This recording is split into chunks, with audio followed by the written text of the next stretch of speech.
السلام علیکم۔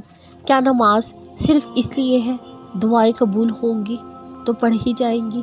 اگر وہ دعائیں قبول ہو بھی جائے تو آپ کو کیا گارنٹی ہے آپ کو سکون مل جائے گا؟ آپ نماز سکون کی غرض سے کیوں نہیں پڑھتے کہ اس سے ہمیں سکون حاصل ہوگا؟ نماز تو توکل کی دعا ہے۔ پتہ ہے توکل کی دعا کون سی دعا ہوتی ہے؟ توکل کی دعا یہ دعا ہوتی ہے کہ میں نے اپنے رب پر سب چھوڑ دیا، مانگا ضرور لیکن سیلا اللہ کے حوالے کر دیا اور خود ہر فکر سے آزاد ہو گیا۔ چلیے اب مسئلہ ڈھونڈے۔ کون سا مسئلہ؟ وہ مسئلہ جس کی وجہ سے آپ کا نماز پڑھنے کو دل نہیں چاہتا۔ اور دل کب نماز پڑھنے کو نہیں چاہتا؟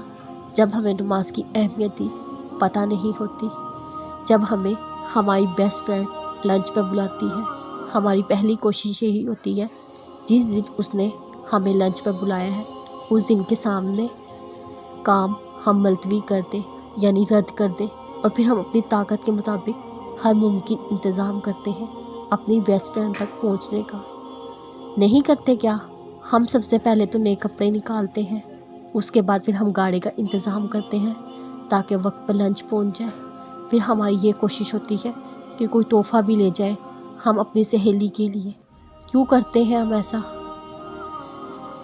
تاکہ ہماری بیسٹ فرینڈ ہم سے ناراض نہ ہو، کیونکہ ہم اسے خود سے خوش دیکھنا چاہتے ہیں۔ ہم سب کرتے نہیں ہیں کیا ایسا؟ کوئی اپنے استاد کے لیے ایسا کرتا ہے، کوئی اپنی بہن کے لیے، کوئی اپنے ماں باپ کے لیے، کوئی اپنے دوستوں کے لیے، کوئی اپنی بیوی کے لیے۔ لوگ اور رشتے مختلف ہی صحیح، لیکن کرتے تو ہم سب یہی ہے نا۔ ہم سب نکالتے ہیں وقت ان لوگوں کے لیے جن سے ہمیں محبت ہوتی ہے۔ تو پھر اللہ کی جب باری آتی ہے ہم اتنے لاپرواہ کیوں ہو جاتے ہیں؟ اللہ کی تو باری آنی ہی نہیں چاہیے۔ ہمیں تو اللہ کو خود سے جڑے رشتوں کی فہرست میں سب سے اول رکھنا چاہیے۔ یہ بھی بھلا کوئی بات ہے کہ روز آپ کا رب 5 مرتبہ آپ کو آواز دیتا ہے، روز آپ 5 مرتبہ منہ موڑ کر چلے جاتے ہیں۔